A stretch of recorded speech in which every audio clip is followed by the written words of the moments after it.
Hey everybody, it's Mike Sullivan with Born to Shine. Today we have an amazing guest. Her name is Renee Estrella-Chavez, which I just found out means star, right? Estrella. Yep. Super cool. And Renee is the principal over at Dos Rios. You know what? I'm going to mess it up. Can you help me, Renee? Yeah. Dos I'm a Rios Elementary School? principal. Yeah, Dos Rios Elementary School. It's in Tolleson, Arizona, which is just a little suburb right outside Central Phoenix here in Arizona.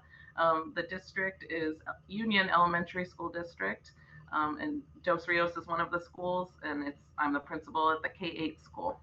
Super awesome. Well, Renee, thank you so much for carving out time with us, especially on a holiday, on Labor Day. So thank you for doing this. Really Yeah, appreciate it. sure. My pleasure. So what was your journey like to become the principal? That's a really big responsibility. You have a lot of teachers looking up to you and kiddos looking up to you, and it's K-8, so even more kiddos looking up to you. What was your Right. journey like to become the principal? Yeah. So I started my journey in 2000, so it's real easy to remember how many years I've been in it. And in 2000, I started as a third grade teacher. Loved it. It was amazing. It was wonderful. It was kind of like, the dream come true. As I went through my journey, I started to realize that students needed a little more intervention, a little more knowledge from me. Instructionally. So I went and got my master's in curriculum and instruction and really tried to dive deep into why students weren't reading and having some struggles there. So I became the reading interventionist. And along with that is also a coach. So you support the teachers basically in what they need as far as intervention. Um, as I was progressing through in that role, I was taking on more leadership roles, but all the while I would say, I'd never want to be the principal, I'd never want that job. But I was just taking these leadership roles on and finding myself in these predicaments to support teachers. And they weren't predicaments, they were wonderful challenges. As the time went on, I also saw that students and behaviors were changing.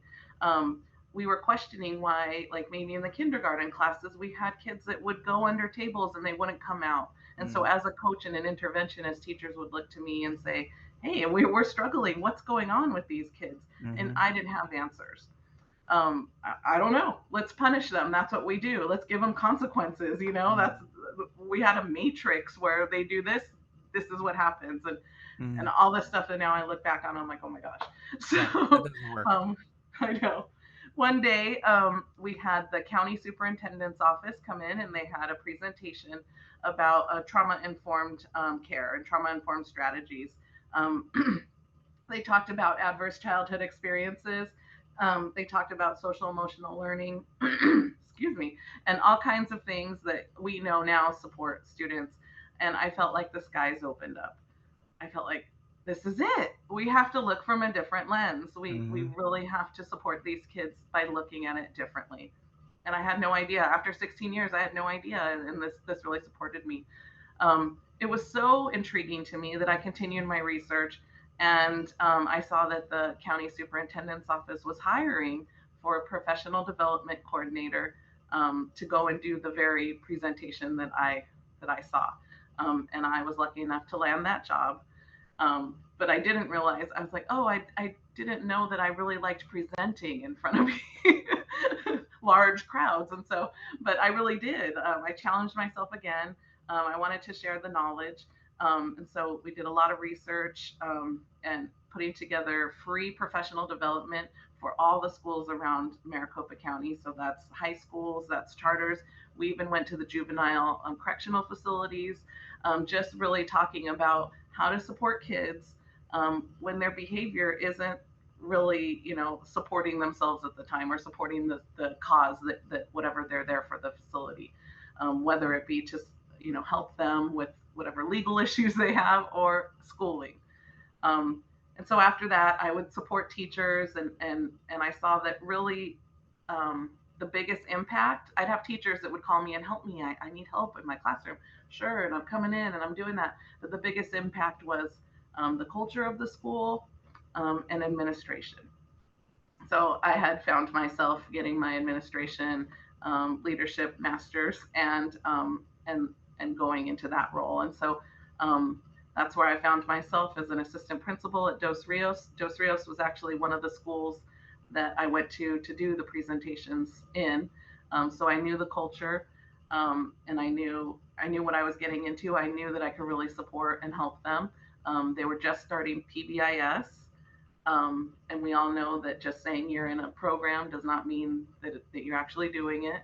So I thought, well, we have a good foundation, and we can start from there. So a couple years as an assistant principal, and now I'm the principal, and I am just loving it.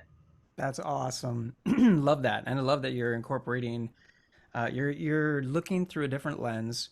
So you're not just using the punitive system, which never works. And you're looking at students through a different lens of challenges through trauma, past trauma, and building them up with tools, social emotional learning. Yeah. So that is so great. And more and more schools are embracing SEL, and it's almost like on a like a roller coaster going through the country, helping kids. So I love that you opened up and even shared that even teaching for 16 years was like, wait a minute, what is this?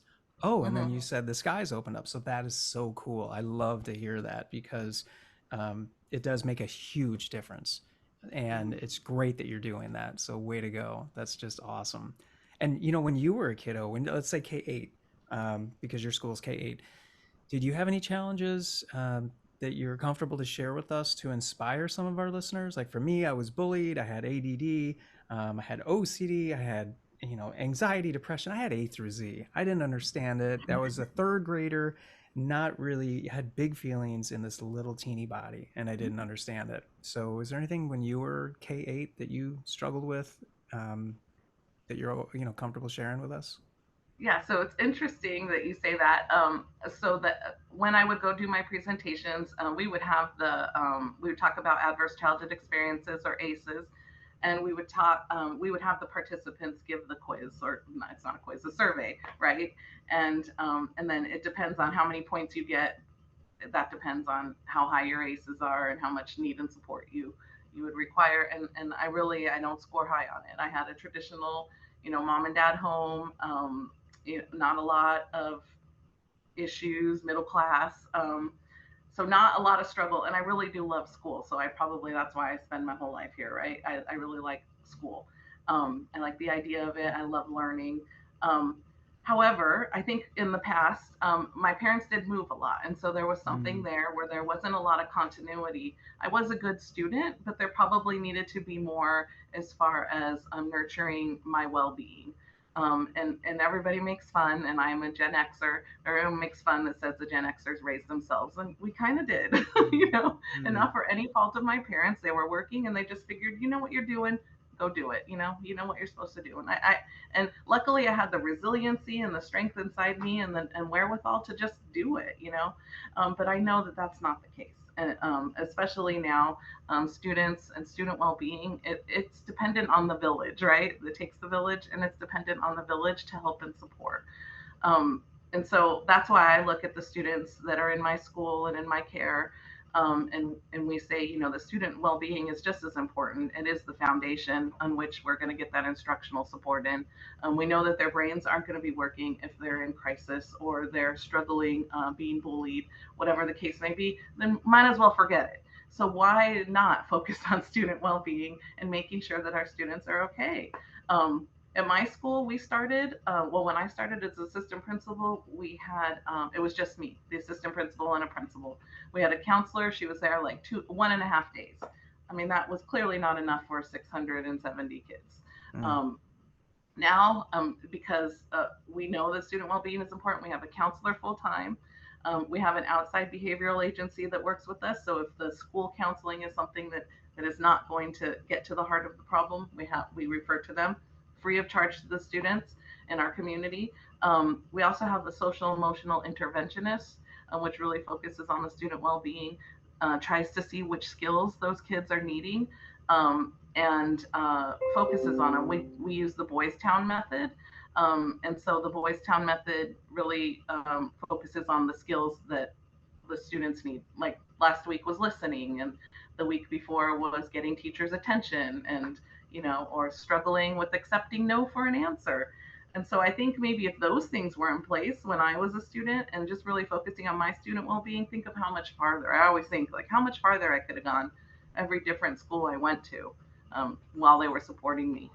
Yeah, I love that. That's awesome. That's so great. And you kind of answered the next question within that question. So the last one is, what's on your heart? Whatever you want to share, whatever parting words, words of wisdom or inspiration, whatever's on your heart. Would love to hear that. Sure. Well, as you can tell, I'm really passionate about student well-being. I know that it's important for our kids to be successful. I really want to make sure that our students have. Okay, so we're back. Renee's, what happened? Your computer restarted? Yes, computer Okay, restart. super awesome. And then I put these ridiculous blue blockers my brother gave me in Hollywood. I thought he was trying to be Bono, and I guess they help you, I don't know, cut the blue lights. Oh, I'm gonna yes. try these here. Oh man, let me put these things. Okay, so we were at the last one, Renee. What is on your heart? What would you, any parting or final words that you would like to share with whoever's listening? Yeah, I'm really passionate about ensuring that the students get the skills that they need to be successful. It's the foundation of the instructional piece. So if you don't get there and you don't give them the skills that they need, then they're not going to be successful in school. So I always say, even to the kids when they come in and maybe they hit each other. Let's say two fourth grade boys. Let's just say this is a very recent scenario.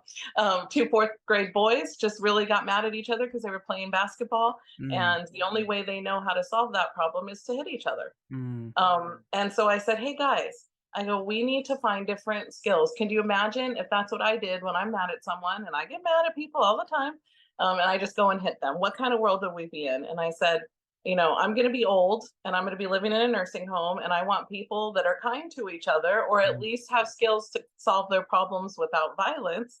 I want them to be the ones pushing me around and serving me my pudding and whatnot in my nursing home. And they look at me and I said, yeah, but what if you guys don't have those skills and all you know how to do is fight and punch? I go, then that's scary because you might get mad at me as an old person.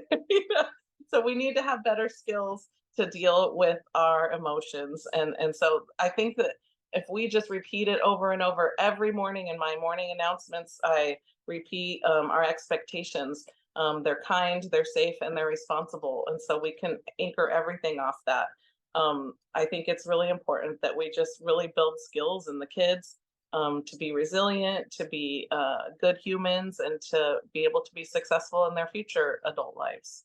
Love it, Renee. Thank you so much for carving out time for us today. Thank you.